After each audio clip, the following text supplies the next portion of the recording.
did a cruise ship not too long ago. It was fun. I sat across from a couple married a little over, a fun dinner too. Sat across from a couple married a little over 50 years. Sat right next to a couple married a little over 50 hours. The entire week, the older couple was giving the younger couple marriage advice. It was hilarious. Like the older man said, remember, marriage is like paint. It colors your world. Not only that, it's volatile and toxic. Of course, I thought the older woman gave the younger man even better advice. Young man, there's only two things you're ever going to argue about in this marriage. That's money and sex. And he's, oh, don't worry, ma'am. She doesn't make me pay. Because I know somebody's about to get married. They say the first year... How many people are married here by applause? Oh, no? All right. They say the first year is the toughest. Married people, you think that's true? We got one yeah, hold a couple no's. No people, what year's the toughest then? Last one? That's very funny. All right. It's going to be very,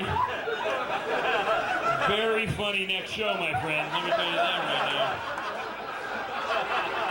Where were you last show? Let me tell you that right now. Not funnier than what I was going to say.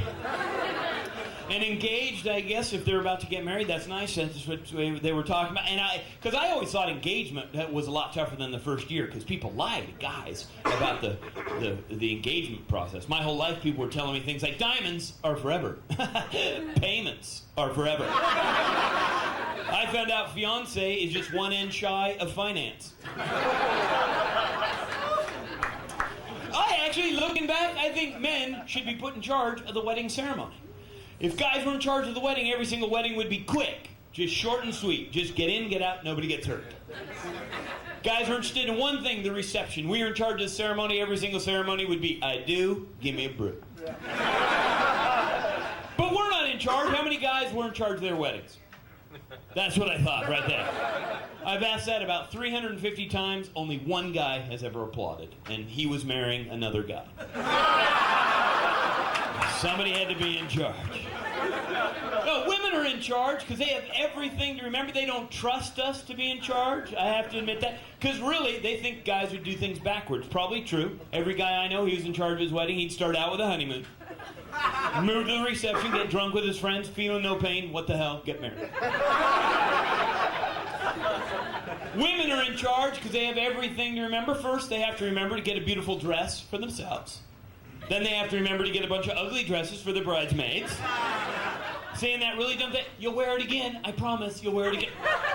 Oh, yeah. When's this Pepto-Bismol pink big bow in the back thing going to happen for me again? You know, I'm going to wear this frock again at your funeral. That's what I'm saving it for. They have their little traditions, as I understand. Something old, something new, something borrowed, something blue. Guys have nothing like this. What a guy, something old, underwear. Some blue, underwear. Where women are crazy about their dress. My wife spent $2,000 of her dad's money on a wedding dress. Good thing it was her dad's money. She came to me asking for $2,000 for a dress she was going to wear one time with a... What are you, crazy? Borrow an old blue dress. Come on. That's 3 out of 4. I'm thinking of you. That's what you do. Day after the wedding, like a lot of you lovely ladies with your big, beautiful dress, she had it boxed up and then sat in the top of the closet. $2,000 worth of dress. If I was her dad, I paid anywhere near that much money for a dress, I better be getting pictures of her wearing that dress out in the yard mowing the lawn. Good thing she never came to me and said, honey, I have nothing nice to wear. Au contraire. I think this dress still has a few miles left on it. Come on. You're going to be the best looking babe at the bowling alley. Hurry up, we got to go. Which is why women are in charge of the wedding, because they have a more romantic vision of what it takes to put a wedding together. That's what women want, romance and extravagance. And I know all about these two because I married a Catholic gal. So some of us know it was one of those long religious stand up, sit down, fight, fight, fight kind of weddings. And I'm not Catholic myself, so my entire side of the family was totally out of shape for this thing. 10 minutes into it, completely winded. Okay, we'll convert. Just let us sit on these cushy knee pads. Any chance I'm passing out that wine again? That would really help us out. We missed it the first time. Thought it was a secret handshake deal. Didn't know how to get in the club. The camera pans, it's like her half is crying, my half is smearing on Bengay. Grandma, you stay down there, we'll lube you at halftime. Somebody get a banana for Grandma, she's cramping, come on. It was a long wedding, people. We not only lit candles, we made them. Now, if you're Catholic out there, I'm not disparaging the religion. Heck, if you're Catholic, you know what a beautiful ceremony is. If you're not Catholic, I'm not discouraging you from going. You get invited to a Catholic wedding, go. Just stretch first. That's key. Because Catholics treat it like it is a sporting event. You knew it was going to be a long wedding because the smart Catholics brought snacks. My family had to buy from the vendors. How many bridesmaids do you have? Do you mind if I ask? 7. Good Lord. My wife had 8 bridesmaids. I didn't even have 8 friends who would rent tuxes. I had to rent the mannequins with the tuxes. I had to tie him to the back of the best man, and he had to walk real slow. Most embarrassing thing you've ever seen in your entire life. He reaches for the ring, everybody reaches for the ring. Couple minutes, we look like the Temptations.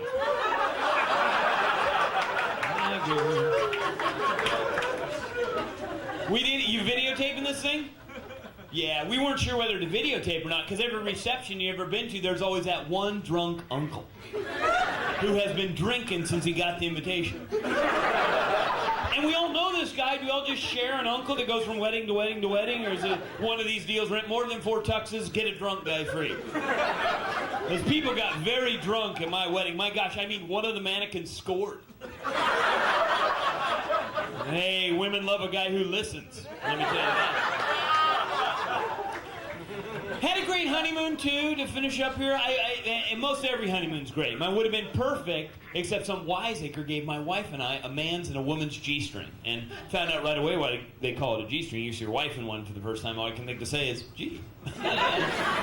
Anybody doesn't know, a G-string's the only item I've ever seen where the washing label is bigger than the garment. Bad part about this, the man's G-string actually says, one size fits all. Talk about pressure. Thank God in much smaller letters it says hangs like an empty windsock on most.